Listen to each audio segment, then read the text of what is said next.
वैसे तो प्राणी मात्र को जीवित रहने के लिए, उसके कल्याण के लिए जो सुविधाएं चाहिए, जो अधिकार चाहिए, उन्हें मानवाधिकार के रूप में जाना जाता है। लेकिन मानवाधिकारों के पीछे कोई कानूनी बाध्यता नहीं होती, इसलिए उनका पालन करना नहीं करना ये सरकार की इच्छा पे निर्भर होता है। लेकिन ऐसे अधिकार जिन्हें किसी देश की सरकार, किसी देश का संविधान कानूनी रूप से मान्यता देता है और संविधान में उनको स्थान देता है, ऐसे महत्वपूर्ण अधिकारों को मूल अधिकारों के रूप में जाना जाता है, जिन्हें मौलिक अधिकार के नाम से भी संबोधित किया जाता है। अगर बात भारतीय संविधान की करें तो भारतीय संविधान के भाग 3 अनुच्छेद 12 से 33 तक मूल अधिकारों का उल्लेख किया गया है।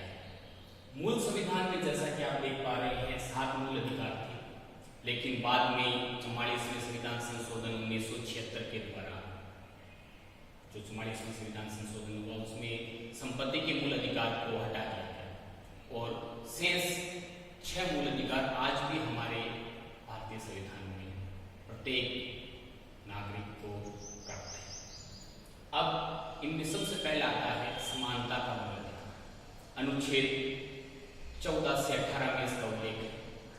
अगर हम क्रम से चले तो अनुच्छेद 14 में विधि के समक्ष समानता और विधि का समान संरक्षण, ये अधिकार ध्यान रखिए प्रत्येक व्यक्ति को प्राप्त है।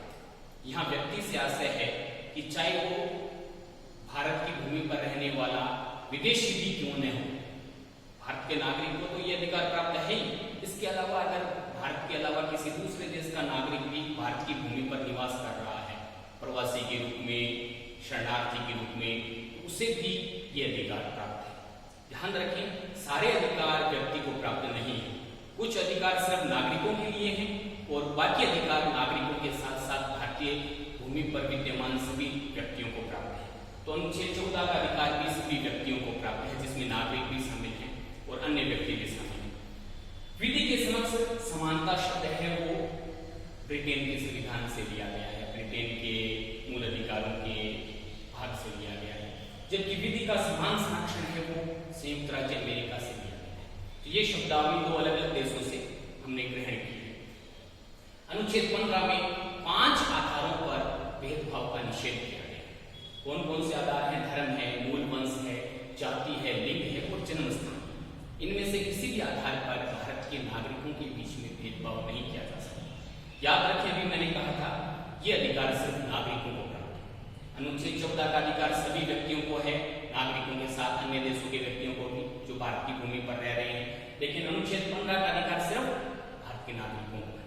विदेशी कोई व्यक्ति अगर भारत की धरती पे रह रहा है उसे ये अधिकार प्राप्त नहीं है, उसके साथ भेदभाव किया जा सकता है। इसके अलावा कई बार प्रश्न आता है कि कितने आधारों पर भेदभाव का निषेध है, तो ये 5 आधार है, धर्म, मूल वंश, जाति, लिंग और जन्म स्थान।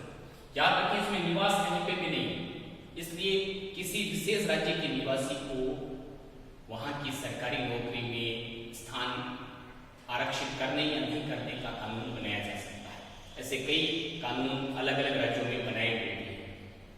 फिर अगर हम आगे चले तो अनुच्छेद 15 के अंदर ही 15(4) जो बाद में जोड़ा गया, उसमें अनुसूचित जाति और जनजाति के लिए विशेष प्रावधान करने की छूट सरकार को दी गई है। क्योंकि आपको याद होगा पहला ही जो मुकदमा आया संविधान के लागू होने के बाद उसमें यही प्रश्न उठाया गया कि जब समानता का अधिकार भारत के प्रत्येक नागरिक को दिया गया है तो नौकरियों में या अन्य जो सरकारी सुविधाएं हैं उनमें अनुसूचित जाति या जनजाति के साथ अलग से विशेष बर्ताव कैसे किया जा सकता है। और इस विशेष बर्ताव को जारी रखने के लिए सरकार ने पहले संविधान संशोधन के द्वारा अनुच्छेद 15(4) को जोड़ा, जिसमें सरकार को ये छूट है कि अनुसूचित जाति और जनजाति के लिए विशेष प्रावधान किए जा सकते हैं। अगर सरकार ऐसा करती है तो उससे समानता का उल्लंघन नहीं होता। अनुच्छेद 15(5) ओबीसी वर्ग के लिए विशेष प्रावधान करने की छूट देता है और 15(6) जो अभी ताजा जोड़ा गया है, आर्थिक रूप से पिछड़े वर्गों के लिए जो आरक्षण की व्यवस्था हुई उसी के साथ ये जोड़ा गया कि आर्थिक रूप से पिछड़े लोगों के लिए भी सरकार विशेष प्रावधान कर सकती है। अनुच्छेद 16 है लोक नियोजन में समानता, यानी सरकार की कोई भी नौकरी होगी, कोई भी पद होगा, उसमें सभी नागरिकों के साथ समान व्यवहार किया जाएगा। याद रखिए, ये भी सिर्फ किसको प्राप्त है? नागरिकों को प्राप्त है। विदेशी व्यक्ति ये दावा नहीं कर सकता भारत में कि मुझे तो किसी भी नौकरी के लिए आप बराबर अधिकार दें। हम चाहें तो किसी विदेशी व्यक्ति को सरकारी नौकरी से भी बाहर कर सकते हैं, उसे अयोग्य घोषित कर सकते हैं, लेकिन भारत के नागरिकों को हमें समान बर्ताव देना है।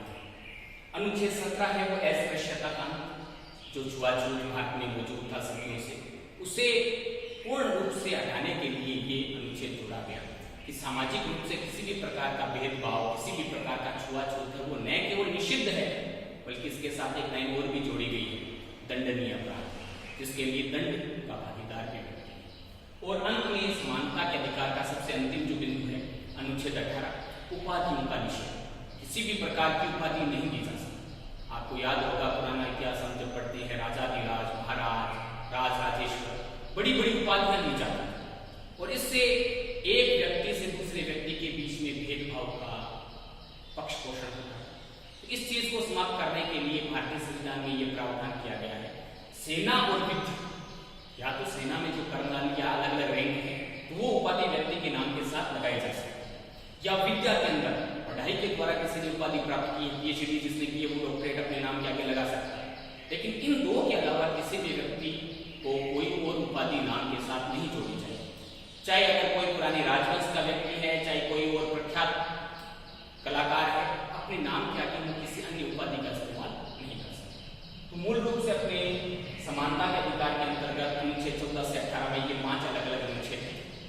इनके ऊपर अगर हम अलग अलग प्रश्न देखें तो इनमें से कौन से अधिकार हैं जो केवल नागरिकों को प्राप्त है? अनुच्छेद 15, अनुच्छेद 16। ऐसा कौन सा अधिकार है समानता के अधिकार में जिसके लिए दंड का प्रावधान भी संसद कर सकती है और कर चुकी है?